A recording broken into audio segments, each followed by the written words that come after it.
몇 년 전 나는 친구들과 함께 여름방학을 맞아 강원도 산골짜기로 캠핑을 떠나게 되었다. 도심에서 벗어나 맑은 공기를 마시며 자연과 함께하는 시간을 기대하고 있었다.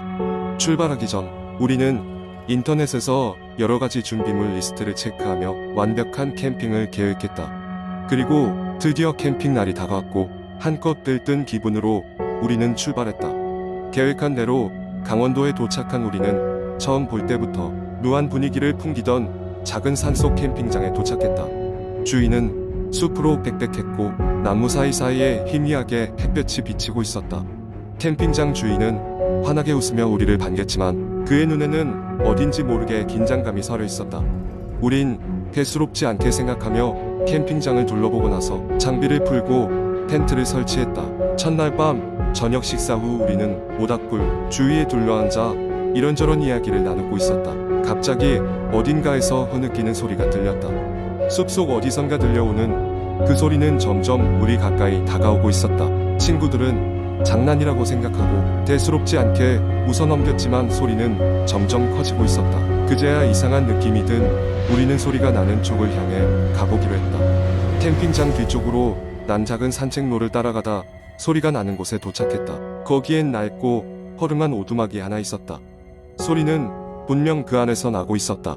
우리는 무서운 마음에 서로의 손을 꼭 잡고 조심스럽게 문에 다가가 귀를 기울였다. 그 순간 문이 끼익하고 열리며 흐느끼던 소리가 멈췄다. 잘못 들은 걸까 싶었지만 한 친구가 말렸다. 들어가는 것은 위험할지도 모른다는 생각에 우리는 그대로 돌아가기로 했다. 캠핑장으로 돌아온 우리는 오두막 이야기를 하며 밤을 지새웠다. 하지만 이상한 일은 그날 밤만이 아니었다. 다음 날 아침 일어나서 보니 텐트 주변에 작은 발자국들이 나 있었다. 우리 중 누구도 그런 장난을 한 적이 없었기에 조금은 으스스한 기분이 들었다. 그렇지만 이날은 좀 더 긍정적으로 캠핑을 즐기기로 했다. 낮에는 근처 폭포로 가서 수영도 하고 산책도 하며 시간을 보냈다. 그러나 그날 밤 우리는 더욱 충격적인 일을 겪게 되었다. 잠들기 전 갑자기 텐트 밖에서 인기척과 함께 가느다란 속삭임 소리가 들려왔다. 도와줘, 여기 있어 라고 반복되는 말소리는 우리를 소름 끼치게 만들었다. 손전등을 들고 나가보았지만 아무도 없었다. 아무리 뒤져도 텐트 주변엔 사람 흔적이 없었다. 분명히 잘못 들은 게 아니라는 것을 모두가 알았지만 서로 겁에 질려서 아무 말도 하지 않았다. 다음 날 아침 우리는 캠핑장 주인을 찾아가 전날 밤에 있었던 일을 이야기했다. 주인은 심각한 얼굴로 말했다. 이 주변엔 몇 년 전부터 자꾸 이상한 일들이 일어났어요. 바로 저쪽 오두막 때문이라고들 하죠. 사실 그 오두막은 오래전 살인 사건의 무대였다고 해요. 희생자의 영혼이 여전히 그곳을 떠돌고 있다는 소문이 있으니 조심해야 해요. 그 이야기를 들으니 오싹한 기분이 들었다. 우린 즉시 캠핑을 포기하고 서둘러 짐을 챙겨 떠날 준비를 했다. 돌아가는 길 다들 무겁고 복잡한 마음을 안고 침묵 속에 차를 탔다. 캠핑장에서 벗어나면서 다시 편안한 기분이 들었지만 머릿속에서는 여전히 그 속삭임 소리가 맴돌았다. 이 경험은 나와 내 친구들에게 깊은 인상을 남겼고 가끔씩 모일 때마다 그때 그 오두막 이야기를 떠올리며 다시는 산속에서 캠핑을 하지 않기로 다짐하곤 했다. 그 흐느낌이 진짜 무엇이었는지는 여전히 미스터리로 남아있지만 분명한 건 그 캠핑 여행이 우리 인생에서 가장 잊지 못할 공포의 순간이었다는 것이다. 두 번째 이야기. 어느 따뜻한 여름날 밤 서울의 한적한 주택가. 김민수는 늦게까지 회사에서 일을 마치고 집으로 돌아오는 길이었다. 그날따라 집에 빨리 가고 싶었지만 도로가 막혀 결국 집에 도착한 시간은 자정을 넘기고 있었다.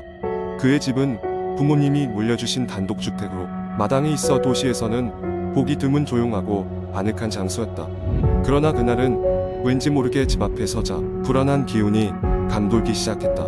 길을 문에 꽂으려 할 때 민수는 갑자기 등 뒤에서 싸늘한 시선을 느꼈다. 돌아보았지만 아무것도 없었다. 애써 불안감을 떨쳐내고 문을 열고 들어갔다. 실내는 여느 때와 같이 조용했다. 부모님은 지방으로 여행을 가신 덕분에 집에는 민수 혼자였다. 거실을 지나며 문득 기분이 찝찝해진 민수는 으레 그렇듯 집안을 한 바퀴 둘러보기로 했다. 모든 방이 잘 잠겨 있었고 이상한 점은 없었다. 피곤함이 몰려오는 상황에서 그는 부엌에서 간단하게 컵라면을 끓여 먹고 샤워를 한 후에 침대에 누웠다. 자기 전 휴대폰을 확인하던 중 민수는 몇 시간 전에 받았던 메시지를 발견했다. 이상하게도 발신자는 저장되지 않은 번호였고 내용은 단순한 곳되어 였. 장난 문자인가 싶어 무시했지만 왠지 모르게 불쾌한 느낌이 들었다. 침대에 누워서 한참을 뒤척이던 민수는 결국 깊은 잠에 빠져들었다. 그런데 한밤중 어디선가 오는 인기척에 눈을 떴다. 방 안은 어둡고 아무것도 보이지 않았지만 분명히 누군가가 방 안에 있는 느낌이었다. 그는 숨을 죽인 채 귀를 기울였고 점점 더 가까워지는 발소리를 들을 수 있었다. 순간 자신의 생각이 과도한 상상력의 결과라며 웃어넘기려 했지만 발소리는 점점 더 크게 들려왔다.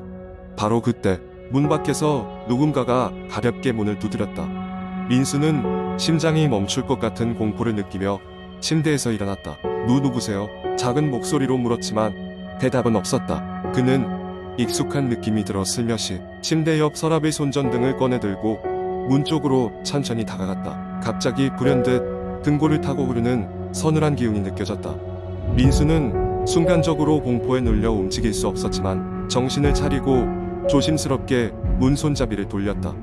문을 살짝 열어보았지만 복도는 텅 빈 것이 확인되었다. 안도의 한숨을 내쉬며 다시 잠에 들려던 찰나 문득 발밑에 무언가가 밟혔다. 손전등을 비춰보니 하얀 종이 한 장이 바닥에 놓여 있었다. 종이를 집어든 그는 차가운 식은땀이 흐르기 시작했다. 종이에는 지켜보고 있어. 나는 붉은 글씨가 적혀 있었다. 그 순간 머릿속이 하얘진 민수는 바로 방불을 켜고 주위를 둘러보았다. 방에는 그와 그의 그림자 이외에는 아무것도 없었고 창문은 단단히 잠겨 있었다. 당황한 마음에 경찰에 신고하려는 순간 갑자기 집 전체에 불이 꺼졌다. 정전인 듯 싶었지만 민수는 밖에서 들려오는 전기에 두두둑 거리는 소리를 들었다. 누군가가 전기 계량기를 조작한 게 분명했다. 그는 이번엔 머뭇거리지 않고 방을 뛰쳐나가 대문을 향해 전력 질주했다. 대문을 열고 나간 뒤 뒤돌아보니 어둠 속에서도 집안에서 누군가가 그를 지켜보고 있는 듯한 느낌이 들었다. 길가에 나선 그는 곧바로 경찰에 전화를 걸었다. 곧바로 출동하겠다는 대답을 들은 그는 잠시 후 길 건너편 가로등 아래에서 희미하게 보이는 사람 형상을 발견했다.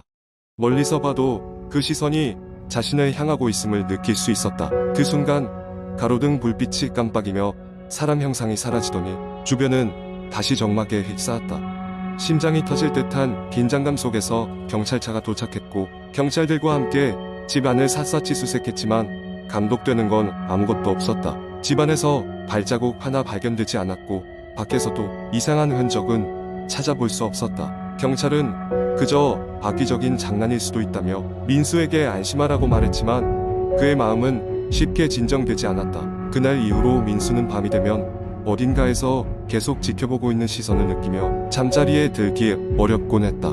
그날 일이 실제로 일어났던 것인지 아니면 자신의 상상에 지나지 않았던 것인지는 끝내 알 수 없었지만 말이다. 하지만 그는 결국 그날 밤의 공포를 잊을 수 없었다. 세 번째 이야기. 어느 날 밤 나는 인터넷에서 한국의 인기 포털 사이트를 서핑하고 있었다. 한참을 돌아다니다가 우연히 공포썰이라는 게시판을 발견했다. 평소 공포 이야기를 좋아했던 나는 호기심에 끌려 게시판을 클릭했다. 그곳에는 수많은 이야기들이 있었지만 유독 한 게시물이 나의 눈길을 사로잡았다. 제목은 귀신의 전화라고 적혀 있었다. 이 이야기는 어떤 한 대학생의 경험담이었다. 그는 기숙사에서 혼자 살고 있었다. 중간고사가 끝난 직후였던 어느 날 늦은 밤까지 과제를 하느라 지쳐 잠깐 눈을 붙이고 있었다고 했다. 잠이 든 건지 꿈을 꾸고 있는 건지도 모를 몽롱한 상태에서 환청이 들리기 시작했다. 핸드폰 벨소리였다. 너무 피곤해서인지 그는 겨우 손을 뻗어 핸드폰을 집어들었다. 화면에는 알 수 없음 이라는 발신자 표시가 깜빡이고 있었다. 평소 같으면 무시하고 넘어갔겠지만 그날은 왠지 모르게 전화가 끊어지기 전에 받아야 할 것 같은 불길한 느낌이 들었다. 그래서 그는 조심스럽게 전화를 받았다. 여보세요? 그러나 반대편에서는 아무 소리도 들리지 않았다. 몇 초간의 정적이 흐르고 나서야 전화기 너머에서 오싹한 소리가 들려왔다. 그것은 사람이 아닌 누군가의 낮고 이질적인 숨소리였다. 순간 그는 온몸에 소름이 돋았지만 그런 것에도 굴하지 않고 계속해서 소리를 들으려 했다. 그는 무언가 말을 해야겠다는 생각에 누구세요? 라고 물었지만 여전히 대답은 없고 기괴한 숨소리만 들려왔다. 불안한 마음에 전화를 끊으려는 순간 귀에 꽃이 듯 아주 작은 속삭임이 들렸다. 그것은 분명히 도와줘 라는 단어였다. 너무나 생생했던 그 목소리에 충격을 받은 그는 얼른 전화를 끊고 말았다. 다음 날 그는 친구들과 저녁을 먹으면서 어제 겪은 이상한 일을 이야기했다.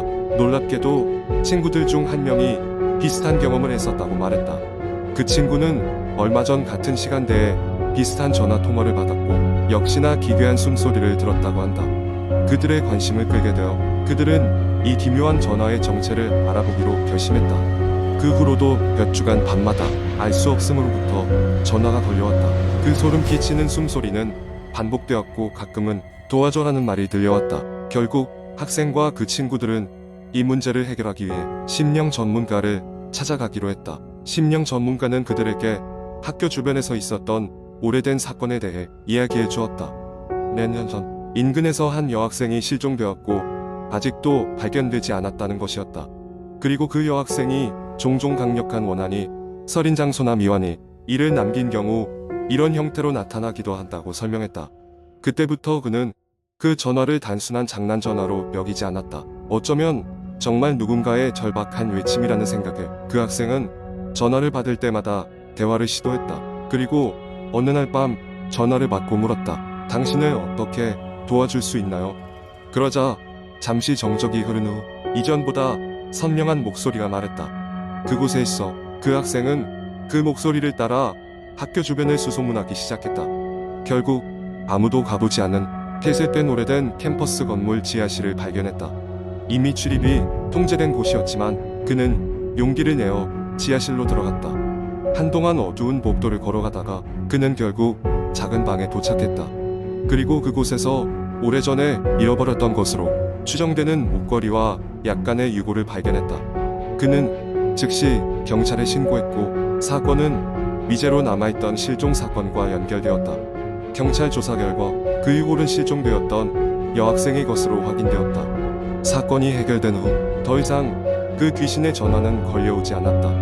마치 저 세상의 한 맺힌 영혼이 마침내 안식을 찾은 듯 모든 것은 조용해졌다. 그 이후로 그 대학생은 더 이상 귀신의 전화를 받지 않았지만 그 경험은 그에게 잊지 못할 교훈과 감명을 남겼다. 미스터리한 일들을 무조건 두려워하지 않고 그 뒤에 숨겨진 이야기를 이해하려는 태도가 중요하다는 것을 깨달았다. 이렇게 이야기는 끝이 났지만 그 게시판에는 아직도 수많은 사람들이 그 이야기에 대해 토론하고 비슷한 경험담을 공유하며 밤을 지새웠다. 비록 픽션일지도 모르는 이야기였지만 그날 이후로 나는 공포 썰 게시판을 찾아가는 것이 조금 두려워졌다. 현실과 복구의 경계가 공포 속에서는 쉽게 무너질 수 있다는 것을 깨달았기 때문이다.